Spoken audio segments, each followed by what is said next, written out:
ரொம்ப தெளிவாக தெரிஞ்சு கொள்ள வேண்டிய விஷயம். அப்போ நம்ம யாரையும் மாத்திரக்கு முற்படக்கூடாதா? நல்லவைகளை எடுத்து சொல்லுங்கள், அவர்கள் மாற வேண்டும் என்று நினைக்காதீர்கள். அவ்வளோதான் நான் சொல்கிறது. இறைவன் உங்களுக்கு ஒரு கதாபாத்திரம் கொடுத்திருக்கார், அந்த கதாபாத்திரத்தை ரொம்ப அழகா பண்ணிக்கிட்டு இருக்கீங்க. அப்படிங்கும் போது அதே கதாபாத்திரத்தை தான் இறைவன் அவர்களுக்கும் கொடுத்திருக்கின்றார். அவர்கள் அந்த விஷயத்தை செய்து கொண்டிருக்கிறார்கள். அவர்கள் வாழ்க்கையில் என்று அந்த மாற்றம் வர வேண்டும் என்று இறைவன் தீர்மானித்திருக்கிறாரோ அந்த காலகட்டத்தில் அவர்களே மாறுவார்கள். நீங்க பார்த்திருப்பீங்க, நிறைய பேர் வந்துட்டு கடவுள் மறுப்பு கொள்கையில இருந்திருப்பாங்க. ஆரம்பத்துல இருந்து கடவுளை திட்டாத நாளே இருந்திருக்காது. ஆனா திடீர்னு பார்த்தா காவி வேஷ்டியை கட்டிட்டு நெத்தி நிறைய திருநீரை பூசிக்கிட்டு இறைவனே கதின்ற அளவுக்கு மாறி போயிருப்பாங்க. இதெல்லாம் காலத்தின் கட்டாயம். இறைவன் எழுதி கொடுத்த கதாபாத்திரத்துக்கு தகுந்த மாதிரி அவர்களே மாறிக்கொள்வார்கள். நாம் மாற்ற வேண்டும் என்ற எண்ணம் இல்லை. நாம் மாற்றிக்கொள்ள வேண்டியது நம்மையே தான். நமக்குள் ஏதாவது தவறுகள் தெரியும், நமக்குள் ஏதாவது முன்னேற்றம் வேண்டும் என்றால் நமக்குள் இருக்கக்கூடிய அந்த விஷயத்தை நாம் தான் மாற்றிக்கொள்ள வேண்டும். இறைவனிடமிருந்து நாம் விலகி செல்லும் பொழுது அவரிடம் ஒன்றிவிட வேண்டும் என்ற நினைப்பு, அந்த மாற்றமானது நமக்குள் நாம் தான் ஏற்படுத்தி கொள்ள வேண்டுமே தவிர மற்றவர்களின் எண்ணங்களிலோ மற்றவர்களின் செயல்பாடுகளையோ நீங்கள் மாற்ற நினைப்பது அப்படிங்கிறது தேவையில்லாதது. இன்னொன்று சொல்ல போனால் அது கட்டாயமாக நம்மளால முடியாத ஒன்றும் கூட. நம்ம நினச்சிக்கலாம் நான் பேசுகிறனால அவங்க மாறிட்டாங்கன்னு. கிடையவே கிடையாது. அது காலத்தின் கட்டாயம். அவர்களே அந்த நேரம் வரும்போது கட்டாயமாக மாறிவிடுவார்கள் அப்படிங்கிறத தெரிஞ்சுக்கங்க. அதுக்கு இந்த உலகத்தில் பல உதாரணங்கள் இருக்கின்றன. அடுத்தது, நம்ம பக்தியை கேலி பண்ணுறாங்க, கிண்டல் பண்ணுறாங்க அப்படிங்கிற ஒரு விஷயம். இப்போ ஆன்மீகத்தில் உள்ளவர்கள் வந்துட்டு யாரையுமே கேலி பண்ண மாட்டாங்க, கிண்டல் பண்ண மாட்டாங்க. உண்மையான ஆன்மீகத்துக்குள்ளே வந்துட்டாங்க அப்படின்னா அவங்க நிறைகுடம் போல இருப்பாங்க. பெரும்பாலும் நம்ம ஏதாவது ஆன்மீகத்தில் வந்துட்டு இப்போ தான் நீங்கள் இறங்குறீங்க, செயல்பாட்டுக்கு வரணும் அப்படின்னு நினைக்கும் போது நீங்கள் தவறுகள் செஞ்சால் அதை எப்படி மாற்றிக்கணுங்கிறத ஆன்மீக பெரியவர்கள் அழகாக சொல்லுவாங்க. அவங்கெல்லாம் நிறைகுடம். அதனால வந்துட்டு உங்களை எப்பவுமே குறை சொல்ல மாட்டாங்க. இந்த மாதிரி தவறு நடந்திருந்தா கூட இதுக்கு பதிலாக இப்படி பண்ணுப்பா, அது சரியா இருக்கும் அப்படிங்கிற மாதிரி அறிவுரை சொல்லுவாங்க. ஆனா உங்களை குறை சொல்றவங்கெல்லாம் யாரு அப்படின்னு பார்த்தீங்க அப்படின்னா அதை பத்தி அறகுறையா தெரிந்தவர்களாக இருப்பார்கள் அல்லது முற்றிலுமாக தெரியாதவர்களாக இருப்பார்கள். ஏன்னா இப்ப இருக்க காலகட்டத்தில் ஒரு விஷயத்தை பத்தி தெரியாமையே பல மணி நேரம் பேசுறவங்க நிறைய பேர் இருக்காங்க. ஒரு விஷயத்தை பற்றி முழுவதுமாக அறிந்து கொண்டவர்கள் வந்துட்டு உங்களை வழி நடத்துவார்களே தவிர உங்களை குறை சொல்ல மாட்டார்கள். ஏன்னா வழி நடத்துபவர்கள் நிறைகுடமாகவும் குறை சொல்பவர்கள் குறைகுடமாகவே இருப்பார்கள். அதனால உங்களை பார்த்து எக்காரணம் கொண்டும் கேலி செய்கிறார்கள், கிண்டல் செய்கிறார்கள், குறை சொல்கிறார்கள். அப்படிங்கும் போது எல்லாமே இறைவனுக்கு சமர்ப்பணம் என்று விட்டு விடுங்கள்.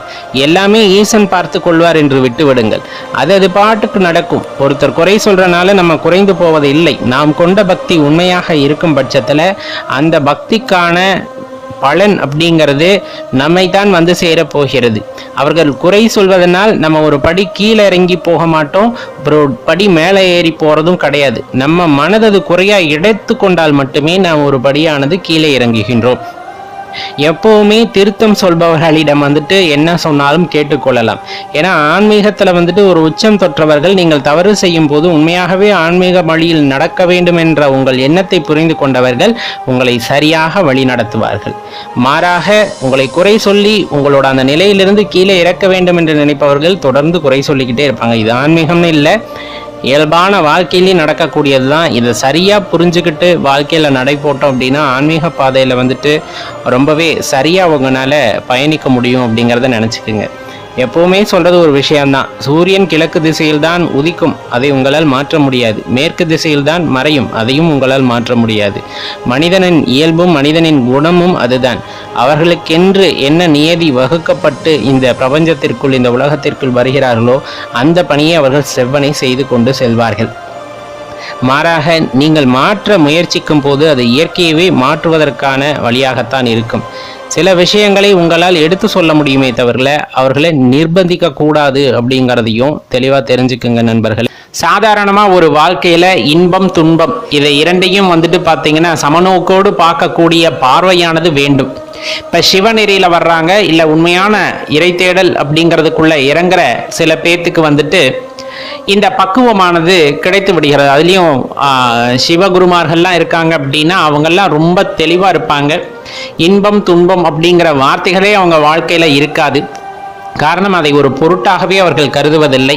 அவர்கள் நமக்கு உபதேசிக்கும் போதும் இப்போ இன்பம் துன்பத்தை இரண்டையும் ஒரே கண்ணோட்டத்தோடு பார்க்க வேண்டும் என்றுதான் நமக்கு அறிவுரை கூறுவார்கள். அந்த துன்பமானது வருகிறது அப்படிங்கும் போதும் அதை பொருட்படுத்தாம கடந்து சென்று விடுவதுதான் உத்தமம் அப்படின்ட்டு குறிப்பிடுவாங்க. அவங்க சொல்றது பார்த்தீங்க அப்படின்னா அது ஒரு உலக உண்மை அப்படின்னு சொல்லலாம். ஏன்னா இப்போ ஒரு தோட்டக்காரங்க இருக்காங்கன்னு வச்சுக்கோங்க. இப்போ நீங்கள் ஒரு தோட்டம் வைக்கிறீங்க அப்படின்னா ஒரே வகையான பயிரை பயிரிட்டுக்கிட்டே இருப்போமா அப்படின்னா கிடையாது. இப்போ ஒரு 50 ஏக்கர் நமக்கு இருக்குது அப்படின்னா ஒரு 10 ஏக்கரில் வந்துட்டு ஒரு தானியம், இன்னொரு 1 ஏக்கரில் ஒரு தானியம், இந்த மாதிரி பிரித்து வந்துட்டு விவசாயம் செய்வது, அதே போல் பூக்கள் வைப்பது, அங்கே ஒரு அழகிய வீடு கட்டுவது, இந்த மாதிரி எண்ணமானது இருக்கும். ஒரு தோப்பு மாதிரி அமைக்கணும் அப்படின்னு நினச்சிட்டா அது ரொம்ப ரம்யமான சூழ்நிலை அல்லவா? அதே போலதான் இறைவனும் பார்த்தீங்கன்னா பல்வேறுபட்ட குணாதிசயங்களை உடைய உயிரினங்களை இந்த உலகத்தில் படைத்திருக்கிறார்.